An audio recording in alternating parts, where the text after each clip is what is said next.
The story begins with a man named Robert standing in a ground at night. There are other people sitting around as if a game is about to start. Robert's face shows tension while a camera records everything. There are several weapons on the table in front of him. Just as he tries to pick up a weapon, arrows suddenly attack him from behind. Before he can react, he hides behind the table, but an arrow pierces his chest. He runs toward the person who attacked him 3 times and kills him with repeated dagger stabs. That man looks like Rubber. Rubber is declared the game's winner. The game is called The World, but what duel really means and why people kill each other is unknown to us. In the next scene, we meet a girl named Sarah. The world is quite futuristic now. Sarah is an alcoholic.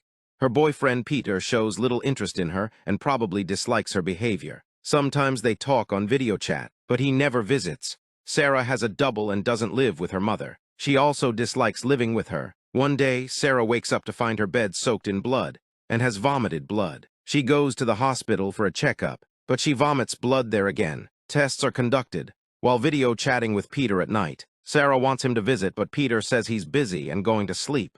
Sarah feels he doesn't care. In the morning, the doctor tells her she has a serious, incurable disease with only 2% survival chances. The doctor advises Sarah to stop drinking and rest as much as possible for whatever time she has left. At home, Sarah hides her illness from Peter and her mother because she doesn't want to worry them. Feeling lonely at night, she calls Peter again, but he remains busy, so she turns to alcohol for comfort. The next day, Peter says he met the doctor and was told the disease is very rare and incurable, so Sarah must rest. But Sarah acts indifferent as if nothing is wrong. Peter bluntly tells her she's going to die, which makes Sarah emotional. The next day, the doctor visits and tells Peter about Sarah's condition. The illness affects Sarah's stomach and will gradually kill her. Sarah says she doesn't want to die and clings to her 2% survival chance. But the doctor says that's very rare. Worried about Peter and her mother suffering after her death, Sarah is given a pamphlet about replacement procedure, a form of human cloning. Sarah is advised to create a clone for herself before she dies so no one will suffer after she's gone. That night, Sarah watches stories on the replacement website showing how this double procedure has saved many lives. Inspired, she calls and schedules an appointment for the next day. While drying herself in the morning, she cries, unable to believe her life will be so short. Sarah visits the replacement center and meets the doctor. The double's chances are high, but Sarah cannot afford it.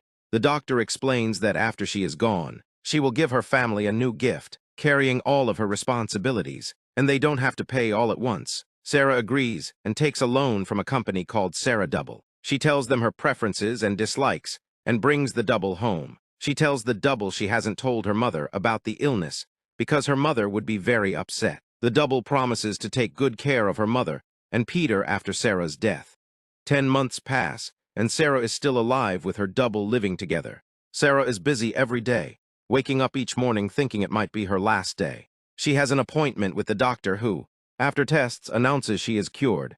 The 2% survival chance worked. The doctor advises her to go to the facility and decommission her double, because the law only allows doubles of deceased people. Sarah is angry for having made such a big mistake, because Peter also prefers the double now. Her mother is unaware of Sarah's illness and the double's existence. At her mother's house, Sarah finds Peter and the double happily sitting together. Her mother is shocked to see her, but refuses to listen. Sarah gets frustrated and plans to decommission the double soon. Peter, however, prefers the double and wants Sarah to accept it, since the double is very different from Sarah.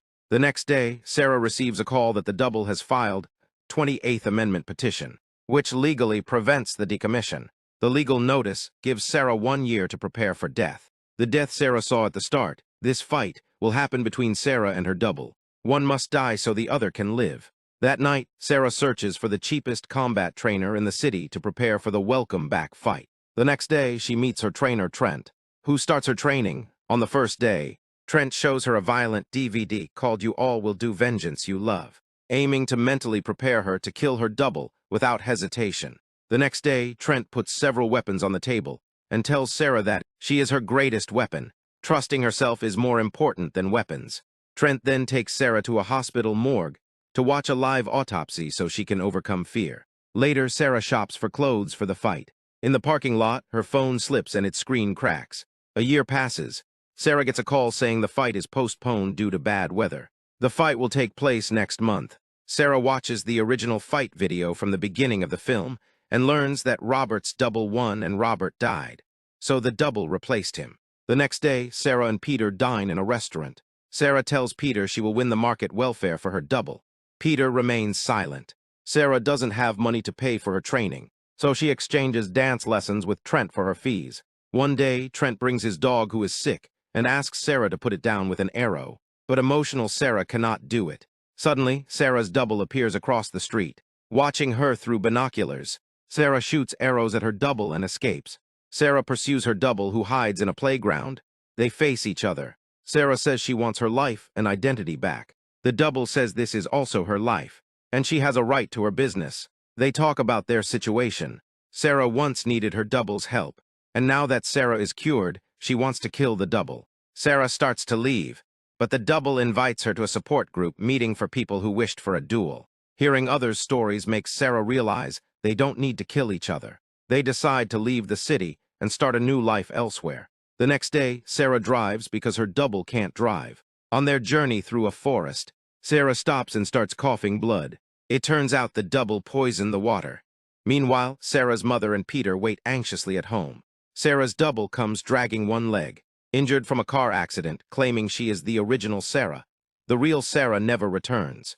An investigation opens, but finds no sign of Sarah. Finally, the court frees Sarah double.